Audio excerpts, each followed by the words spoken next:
Wait a second. I think I see a... Is that one? I thought I seen a big buck or something. Wait, stop right there. What is that? Is it a buck?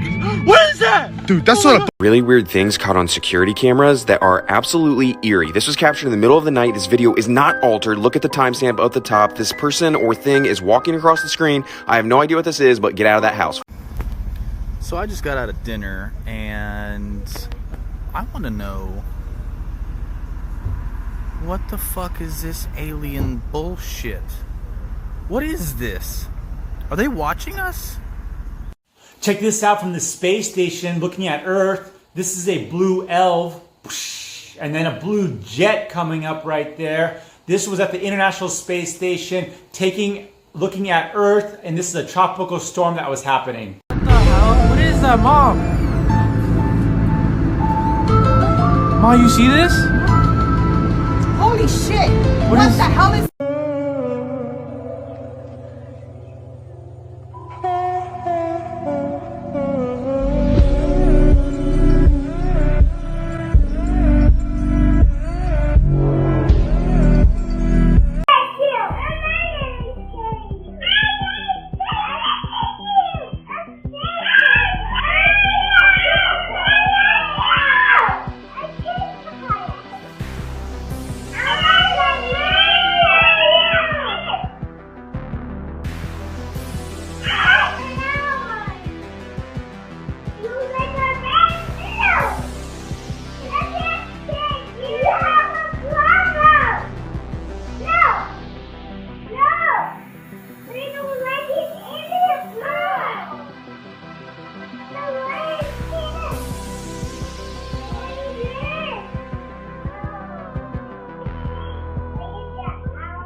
Oh man, I wish I had a flashlight right now. So I'm gonna probably do a last part 6, and it's gonna show the end of this video.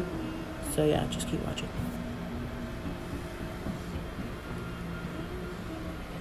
What is that? What is that? What are you looking at? What are you doing? Don't do that. Don't go near it. He senses What are you doing?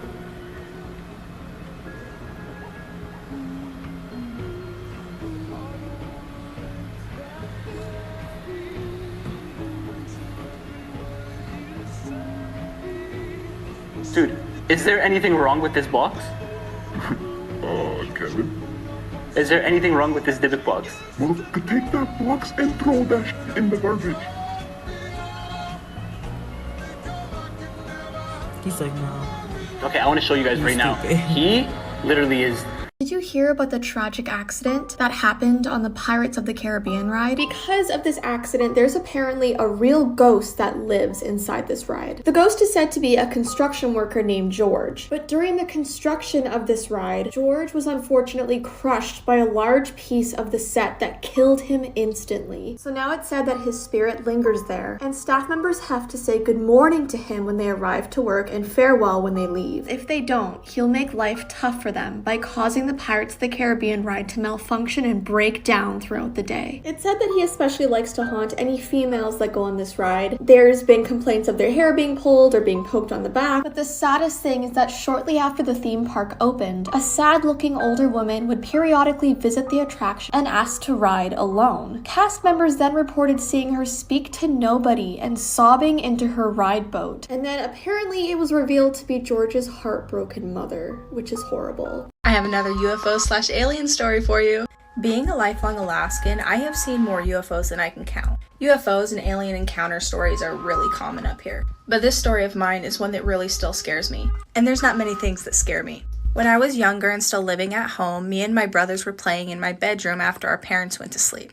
All of a sudden, we hear this insanely loud noise. Our whole house is rattling, and it's flying over our house. We hear it zoom over and seemingly crash outside of my bedroom window. We didn't even have enough time to look outside the window until we heard something moving outside. We're scared stiff. This is the only way I know how to describe what happens next. It was walking along the outside of the house of my bedroom and dragging its arm across the wall. slow-like. It gets directly to where we're sitting and it hits the wall so fucking hard. We ran so fast to my parents' bedroom. They never heard the thing fly over the house. They didn't hear the crash. They checked outside and there was no footprints in the snow. Nothing. This is why you should never use a red crayon. This is about a creepypasta called The Crayons. A married couple who had just returned from their honeymoon decided to buy a house. And one day the husband was walking down the hall when he spotted a red crayon lying on the floor. Now the couple didn't have any children, so they wondered where this crayon had come from. The next day the husband came home from work to find another red crayon lying in the same spot. He was very puzzled and decided to ask his wife about it. She told him that every day since they first moved into the house, she had been finding red crayons when she was cleaning, and they were always lying in the same spot at the end of the hallway. So he tapped on the wall at the end of the hallway and heard a hollow sound. Curious, he began peeling off the wallpaper, and behind the wallpaper he found a pair of sliding doors. They were nailed shut, so he had to open them one by one, and then he opened the doors to reveal a small hidden room. Looking inside, they saw that the walls of the little space were covered in words scribbled in red crayon. Over and over were the words, "Mommy, I'm sorry, let me out. Mommy, I'm sorry." An 11-year-old boy in Oklahoma had gone missing. After 24 hours of searching, police came up with nothing and decided to put together search crews with local members of the community. One of these groups was led by an elderly man named Stephen. As soon as the search began, Stephen seemed to know exactly where he was heading, and his team followed. Within 25 minutes, Stephen had led his team directly to the boy, where they found him safe but freezing. EMTs had stated that it was only moments before the boy would freeze to death, and that Stephen was an actual hero. Police grew suspicious of how Stephen knew exactly where the boy was and wanted to bring him in for questioning. He was no longer the hero, but now the suspect. Police wanted Stephen to come in for questioning immediately. Problem was, Stephen was nowhere to be found. One of the members on Stephen's team happened to be wearing his GoPro and brought the footage to the police. Police brought it to the family, hoping they could identify the man. And they did. They identified Stephen as the boy's grandfather, who had passed away 2 weeks earlier. On April 30th, 2018, a Twitter account known as The Sun Vanished tweeted out a single word, help. The user then went on to explain that they had woken up and the sun simply never came up. They then posted this video onto their timeline.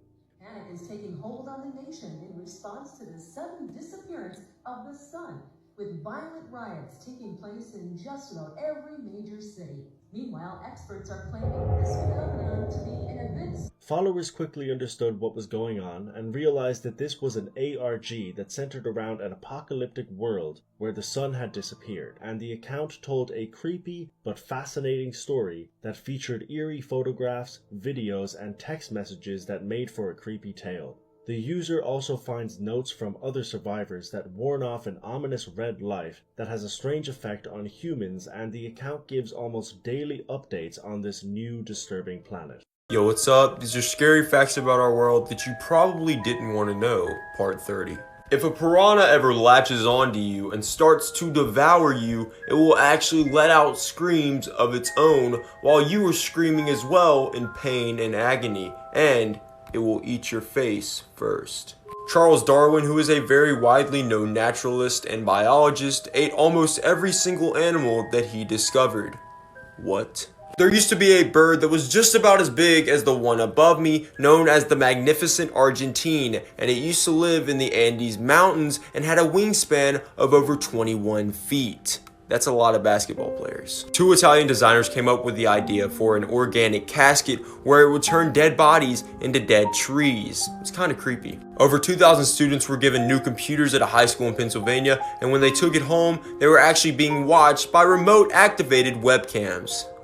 Weird Crime Facts, Part 29. Alexander Litvinenko was a former Russian spy who solved his own murder case. He was poisoned with a cup of tea in a London hotel and was quickly hospitalized. Working with Scottish detectives as he lay dying, he managed to trace the lethal substance to a former comrade in the Russian Secret Service. Serial killer and cannibal Richard Chase only attacked victims who had their doors unlocked. He took locked doors as a sign that he wasn't welcome, but unlocked doors were an invitation to come inside. Troy Leon Gregg was a death row inmate in Georgia who escaped the night before his execution. But that same night, he ended up being killed in a bar fight. Donald Harvey was a nurse and serial killer who killed 37 of his patients with cyanide. He was only caught when one of his victims' coroners had the rare genetic ability to smell cyanide.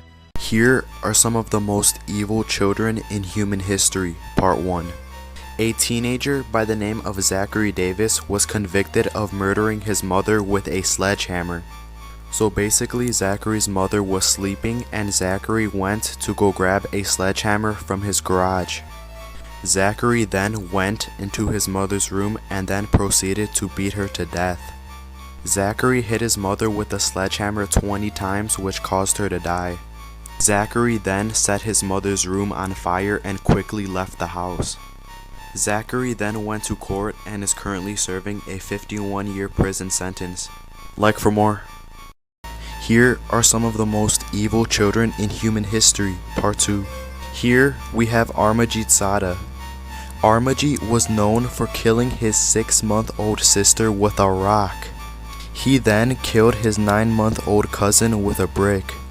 He then proceeded to kill his 6-month-old neighbor's baby. Here we have Ed Kemper. Ed was known for killing his grandmother and grandfather in August 27, 1964 at the age of 15. Ed shot his grandparents with a .22 caliber rifle. He was then sentenced to 6 years in prison and was released at 21 years old. When he was released from prison, he killed 6 more people. After murdering 6 people, he then killed his own mother and father. Like for more. Morbid Facts, Part 132. When Teddy Roosevelt was 25, his wife and his mother both died on Valentine's Day, just hours apart from each other. For his diary entry that day, he drew a large black X and wrote, "The light has gone out of my life." When some whales get old, they no longer have the strength to swim for long distances. So if they swim too deep, they might not have enough strength to reach the surface for air and eventually suffocate to death.